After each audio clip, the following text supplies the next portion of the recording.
Christmas Eve, and every year I like to read my favorite poem. I read it every time before Santa comes.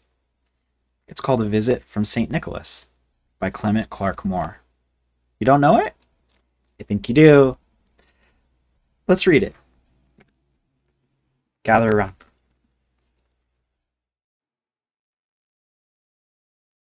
'Twas the night before Christmas, when all through the house not a creature was stirring, not even a mouse.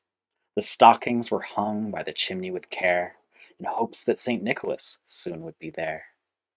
The children were nestled all snug in their beds, while visions of sugar plums danced in their heads. And Mamma in her kerchief, and I in my cap, had just settled our brains for a long winter's nap. When out on the lawn there arose such a clatter, I sprang from the bed to see what was the matter. Away to the window I flew like a flash, tore open the shutters and threw up the sash. The moon on the breast of the new-fallen snow gave the luster of midday to objects below, when what to my wondering eyes should appear but a miniature sleigh and 8 tiny reindeer. With a little old driver so lively and quick, I knew in a moment it must be St. Nick. More rapid than eagles his coursers they came, and he whistled and shouted and called them by name. Now Dasher, now Dancer, now Prancer and Vixen, on Comet, on Cupid, on Donder and Blitzen, to the top of the porch, to the top of the wall, now dash away, dash away, dash away all. As dry leaves that before the wild hurricane fly, when they meet with an obstacle mount to the sky, so up to the housetop the coursers they flew, with the sleigh full of toys and St. Nicholas too. And then, in a twinkling, I heard on the roof the prancing and pawing of each little hoof. As I drew in my head and was turning around, down the chimney St. Nicholas came with a bound. He was dressed all in fur from his head to his foot, and his clothes were all tarnished with ashes and soot. A bundle of toys he had flung on his back, and he looked like a peddler just opening his pack.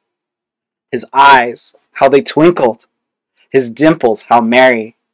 His cheeks were like roses, his nose like a cherry. His droll little mouth was drawn up with a bow, and the beard of his chin was as white as the snow.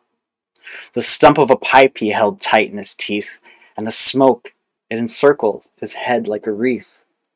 He had a broad face, and a little round belly that shook when he laughed like a bowl full of jelly. He was chubby and plump, a right jolly old elf, and I laughed when I saw him in spite of myself.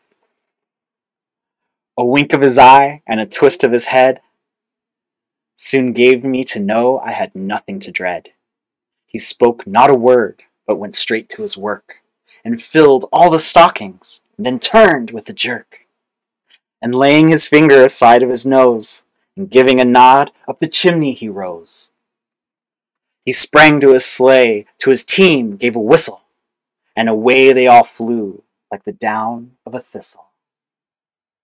But I heard him exclaim, ere he drove out of sight, Happy Christmas to all, and to all a good night. That's